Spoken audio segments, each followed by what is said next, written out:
اب سے 6 سال پہلے جب میں نے ایک ٹی وی چینل پر کہا کہ ہم نبی کے علاوہ سرکار دو جہاں کے بعد سرکار دو جہاں کے علاوہ ہر نبی سے علی کو افضل مانتے ہیں، تو اس وقت میں لوگوں نے کہا کہ یہ توہین ہے۔ اس وقت میں اچھا یہ نہیں ہوا کہ میں نے یہ سوچا کہ صاحب یہ دباؤ آ رہا ہے تو میں پیچھے ہٹ جاؤں، میں نے تو پھر سیر پہ سوا سیر کیا۔ جب انہوں نے کہا یہ توہین انبیاء ہے، میں نے کہا اگر مولا علی کو نبی کے علاوہ سرکار دو جہاں کے علاوہ نبی کے علاوہ خاتم الانبیاء کے علاوہ مولا علی کے علاوہ، مولا نبی تو علی کے بھی مولا ہے نا، مولا علی نبی کے علاوہ تمام انبیاء سے افضل کہنا اگر یہ انبیاء کی توہین ہے تو حضرت ابوبکر کو علی سے افضل کہنا یہ علی کی توہین ہے۔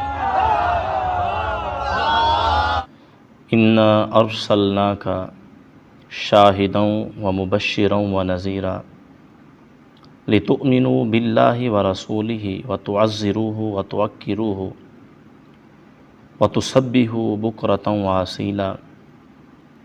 مالک کریم قرآن مجید فرقان حمید کے اندر ارشاد فرماتا ہے، انا ارسلناک، محبوب ہم نے آپ کو بھیجا گواہی دینے والا، خوشخبری دینے والا، ڈرانے والا بنا کر، لِتُؤْمِنُوا بِاللَّهِ، تاکہ تم ایمان لاؤ اللہ کے ساتھ، اس کے رسول کے ساتھ، وَتُعَزِّرُوهُ وَتُعَكِّرُوهُ، وَتُعَزِّرُوهُ، اور تم اس کی مدد کرو اور تم اس کی تعظیم کرو، وَتُسَبِّحُوا، اور تم اس کی تسبیح بیان کرو۔ کب کب کرو؟ دن کے ابتدا میں اور دن کے آخر میں۔ اب اس آیت کریمہ کے اندر اللہ رب العزت نے نبی کی شان کو بیان فرمایا۔ نبی جو بھی جس امت کے اندر آیا، نبی کی تعظیم کرنا ہمارے اوپر لازم ہے۔ نبی کی تعظیم آئین بلکہ تمام فرائض ہے۔ کسی بھی نبی کی ادنا سی توہین بھی یا اس کی ادنا سی تکذیب بھی یہ کیا ہے؟ کفر ہے۔ تمام ملائکہ میں سے جتنے بھی ملائکہ ہیں، ان کے جو رسول ہیں، جو رب ذوالجلال کے انبیاء علیہ الصلاۃ والسلام ہیں، تمام مخلوقات میں سے تمام نبی رسل ملائکہ سے بھی افضل و اعلیٰ ہیں۔ اگر کوئی بندہ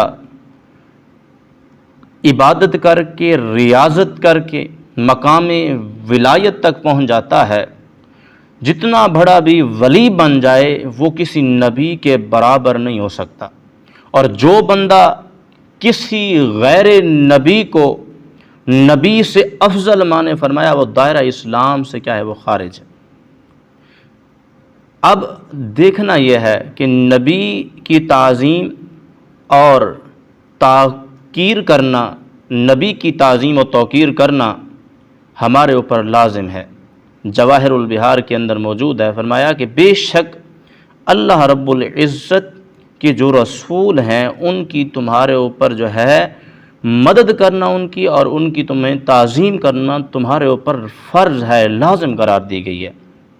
اب یہ سارا بیان کرنے کا مقصد یہ ہے، اس وجہ سے یہ بیان کیا کہ ایک شیعہ عالم ہے، بہت بڑا شیعوں کا عالم ہے، تو اس نے یہ دعویٰ کیا کہ وہ کہتا ہے کہ حضرت مولا علی شیر خدا رضی اللہ تعالی عنہ، حضرت مولا علی شیر خدا رضی اللہ تعالی عنہ حضور صلی اللہ علیہ وآلہ وسلم کے علاوہ تمام نبیوں سے افضل و اعلیٰ ہیں۔ وہ کہتا ہے کہ جناب جب میں نے یہ بات کی تو میرے اوپر توہین انبیاء کے فتوے لگائے گئے کہ تم نے نبی کی توہین کی، انبیاء کی توہین کی، تو وہ کہتا ہے جناب دلیل یہ دیتا ہے، وہ کہتا ہے کہ میں آج بھی اپنے اس موقف کے اوپر جو ہے کیا ہے، موقف پہ میں آج بھی قائم ہوں۔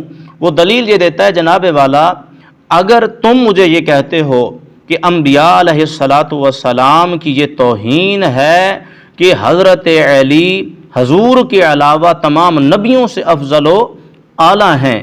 تو اگر یہ انبیاء کی توہین ہے تو جناب والا اگر تم جو یہ کہتے ہو کہ ابو بکر مولا علی سے افضل ہیں تو یہ مولا علی کی توہین ہے۔ اس کی دلیل دیکھیں۔ اور عوام بیٹھ کر جو ہے سبحان اللہ واہ واہ واہ واہ سارے کر رہے ہیں۔ تو جواہر البحار کے اندر کیا آیا؟ ہمیں یہاں سے کیا معلوم ہوا کہ جو بندہ کسی بھی غیر نبی کو انبیاء سے افضل مانے، فرمایا وہ دائرہ اسلام سے خارج ہے۔ تو جو بندہ بھی یہ عقیدہ رکھنے والا ہے، یہ ماننے والا ہے کہ مولا علی تمام نبیوں سے حضور کے علاوہ افضل و اعلیٰ ہیں، تو فرمایا وہ بندہ دائرہ اسلام سے خارج ہے۔ تو جو بھی یہ عقیدہ رکھنے والا ہے تو وہ بھی دائرہ اسلام سے خارج ہو گیا۔ ہمیں عقل سے کام لینا چاہیے، ہمیں جو ہے ہمیں دیکھنا چاہیے کہ آگے بات کرنے والا کون ہے، اور جو کر رہا ہے دلائل دے رہا ہے، جس چیز کو دلیل بنا کر وہ پیش کر رہا ہے وہ دلیل بنتی بھی ہے کہ نہیں بنتی۔ ہماری عوام جو ہے وہ اسی طرح بس ان کاموں کے اندر جو شعبدہ بازیوں کو دیکھ کر واہ واہ سبحان اللہ کہنا شروع ہو جاتی ہے۔ تو ہمیں اپنے آپ کو دیکھنا چاہیے کہ ہم کس کی اقتدا کر رہے ہیں، اپنے ایمان کی حفاظت کریں، اپنے آپ کو بچائیں، اپنے غلط عقائد کو جو ہے وہ درست کریں، اور ایسے لوگوں سے جو ہے وہ چھٹکارا پائیں۔